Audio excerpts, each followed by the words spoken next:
नमस्कार मित्रों, आज हम श्रीमद् भगवद गीता के प्रथम अध्याय अर्जुन विषाद योग के 40वें श्लोक को विस्तार पूर्वक समझेंगे।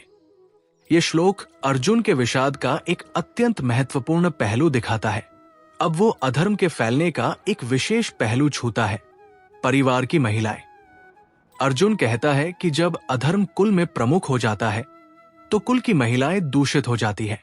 महिलाओं के दूषित होने से वर्ण संकर संतानें जन्म लेती है। ये श्लोक एक गंभीर सामाजिक समस्या को उजागर करता है, लेकिन साथ ही एक गहरी चिंता भी दिखाता है। अर्जुन की निंदा, महिलाओं का अपमान और वर्ण संकरता। अधर्माभिवाद कृष्ण प्रदुष्यंती कुलस्त्रिया स्त्रीषु दुष्टासु वार्ष्णे जायते वर्ण संकरा। श्लोक का अर्थ, हे कृष्ण, अधर्म के प्रभाव से कुल की महिलाएं दूषित हो जाती है।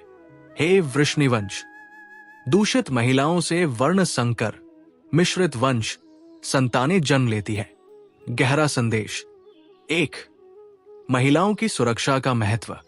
अर्जुन यहां दिखाता है कि परिवार की महिलाएं समाज की नींव होती है।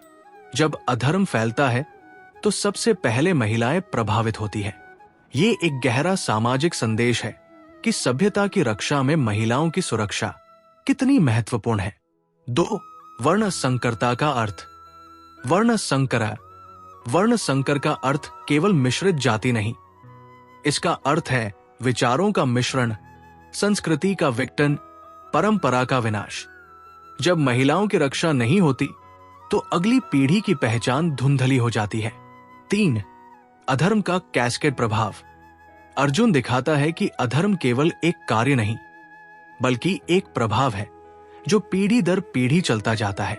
अधर्म महिलाओं का दूषण, वर्ण संकरता, समाज का विघटन। 4. परिवार की परंपरा का वाहक। महिलाएं परिवार की परंपरा, संस्कृति और मूल्यों की प्रमुख वाहक होती है। जब वे दूषित होती है तो अगली पीढ़ी को सही संस्कार नहीं मिलते। ये दिखाता है कि महिलाओं की शिक्षा, सुरक्षा और सम्मान समाज की प्रगति के लिए कितना आवश्यक है। 5. अर्जुन की सामाजिक चेतना। अर्जुन अब केवल व्यक्तिगत, पारिवारिक नहीं, बल्कि सामाजिक स्तर पर सोचने लगा है। वो समझता है कि युद्ध के परिणाम कितने व्यापक होंगे। ये दिखाता है कि नैतिक चेतना कितनी गहरी हो सकती है। जीवन में प्रासंगिकता। महिलाओं की सुरक्षा। परिवार और समाज की प्रगति के लिए महिलाओं की सुरक्षा और सम्मान अनिवार्य है। संस्कृति का स्थानांतरण। महिलाएं परिवार की संस्कृति और मूल्यों की मुख्य वाहक होती है। पीढ़ियों का दायित्व। हर पीढ़ी का दायित्व है अगली पीढ़ी को सही संस्कार देना।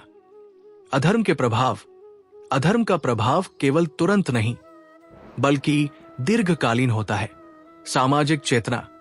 समाज की प्रगति के लिए हर किसी को सामाजिक दायित्व समझना चाहिए। तो मित्रों, ये था भगवद गीता के 40वें श्लोक का गहरा अर्थ। ये श्लोक दिखाता है कि अर्जुन अब अपनी चिंता से बाहर निकलकर पूरे समाज की चिंता कर रहा है। वो समझ गया है कि उसका निर्णय केवल उसी को प्रभावित नहीं करेगा, बल्कि पूरी पीढ़ियों को प्रभावित करेगा। अब वो पूरी तरह से अनिर्णय की स्थिति में पहुंच गया है। इसी स्थिति में श्री कृष्ण अपना अमर उपदेश देंगे। अगले वीडियो में हम श्लोक नंबर 41 को समझेंगे। हर हर महादेव। जय श्री कृष्ण।